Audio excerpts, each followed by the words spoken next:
Assalamualaikum warahmatullahi wabarakatuh. Alhamdulillah wassalatu wassalamu ala Rasulillah wa ala alihi wa sahbihi wa man walah. Bertemu kembali kita.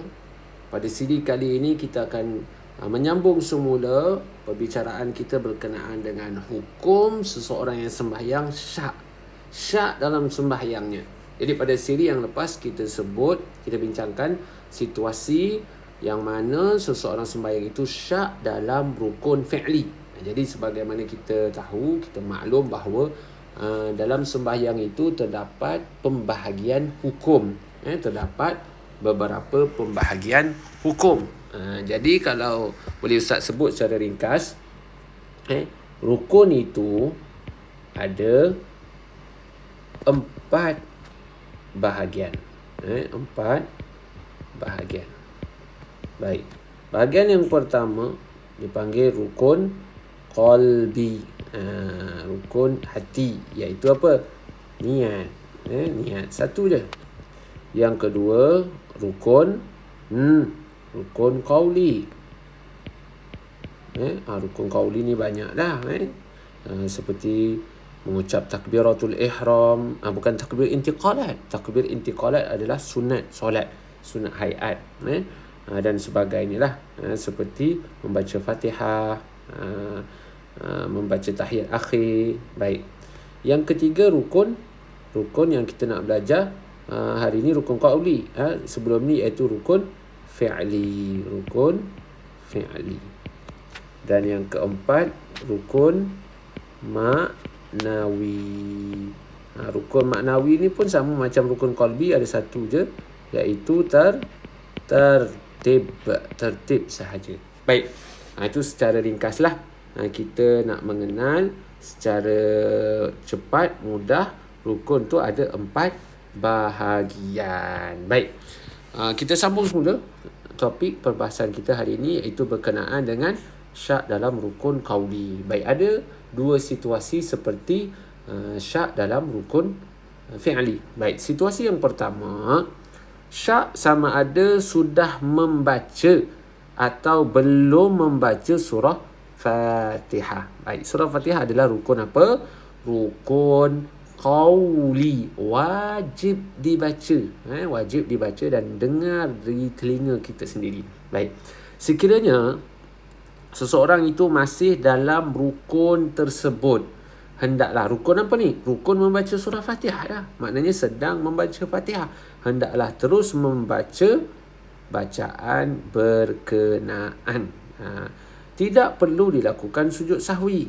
Dia sedang membaca Fatihah syak, sama ada sudah ataupun belum. Jadi kalau dia sedang membaca, teruskan bacaan dan tidak perlu dilakukan sujud sahwi. Baik. Itu situasi yang pertama. Situasi yang kedua, syak ataupun ragu-ragu sama ada sudah membaca atau belum surah Fatihah pada rakaat yang kedua. Sekiranya teringat ketika sujud bahawa dia, seorang yang sembahyang tadi tu, belum membaca surah Fatihah, maka hendaklah segera berdiri. Tengah sujud tu duduk teringat, Allah, tak baca dak setagang. Tak baca langsung surah Fatihah tadi. Maka hendaklah, tengok tu, hendaklah hukumnya, hendaklah segera berdiri. Dah ustaz, tak batal ke sembahyang? Tak batal lah. Sebab apa? Sebab sembahyang kita sudah teringat bahawa kita belum melakukan rukun membaca Fatihah. Sebab tu wajib kita segera berdiri, mengulangi rakaat kedua itu dengan menyempurnakan bacaan surah Fatihah. Kemudian teruskan macam biasa. Dia baca Fatihah. Sebagai contoh, kita berada pada rakaat yang kedua, kan? Kita lepas baca Fatihah dah, kita bangun balik baca Fatihah, kita baca surah. Kalau kita nak baca surah, tak nak baca surah, kita rukuk, i'tidal, sujud, dan sebagainya. Sambung seperti biasa. Kemudian disunatkan sujud sahwi sebelum memberi salam. Sebelum beri salam, bukan ke rakaat tersebut. pada rakaat yang akhir sebelum memberi salam. Baik, kesimpulannya anak-anak pelajar, kesimpulannya yang kita nak belajar daripada perkara yang kita sebutkan sebelum ni, baik syak dalam rukun fi'li dan pada siri ini syak dalam rukun qauli. Solat yang dilakukan, yang dikerjakan dengan penuh kesungguhan membentuk dan mentarbiyah jiwa seseorang untuk memahami hakikat ubudiyah. Apa makna ubudiyah? Makna ubudiyah kehambaan dan ketakwaan. Jadi kedudukan seseorang itu di sisi Allah Ta'ala, kedudukan yang paling tinggi ialah kedudukan sifat ataupun rasa kehambaan. Jadi Tuhan tak suka, Tuhan benci kalau kita lupa, kita tak sedar diri yang kita ni adalah hamba. Baik, hakikat ubudiyah itu lahir daripada sembahyang. Hakikat ketakwaan, kesabaran, tawakal dan berpegang bahawa Allah Ta'ala sahaja tempat pergantungan dalam semua urusan hidup.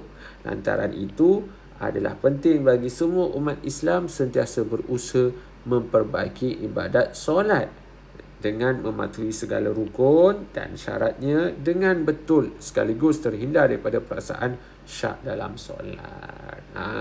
Jadi kita kena sungguhlah sembahyang. Jadi tak sungguh datang syak ni apabila kita duk berangan benda lain. Baik. Kemudian bagaimana tata cara? Tata cara untuk kita lakukan sujud sahwi. Kita selesai dah membincangkan berkenaan dengan masalah ataupun situasi tertentu dalam masalah syak dalam solat.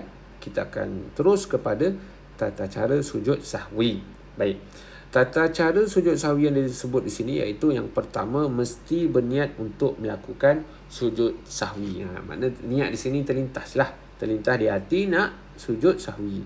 Baru boleh sujud sahwi. Yang kedua, mempunyai tempoh tertentu. Mana ada masa untuk kita melakukan sujud tersebut. Dan ketiga, mempunyai tempoh tertentu. Yang kedua maksudnya ialah sujud sahwi itu dilakukan sebelum daripada memberi salam. Baik. Yang ketiga, 2 kali sujud. Itu tata cara ataupun manual cara untuk kita sujud sahwi. Dan sunat di dalam sujud kita 2 kali itu kita membaca bacaan demikian yang diajar oleh Nabi SAW yang berbunyi subhana man la yanamu wa la yashu. Maha suci Allah daripada segala sifat kekurangan, yang tidak pernah tidur dan lupa. Jadi untuk siri ini setakat itu saja. Kita bertemu lagi siri akan datang. Terima kasih. Jumpa lagi. Hadza wabillahi taufiq wal hidayah. Assalamualaikum warahmatullahi wabarakatuh.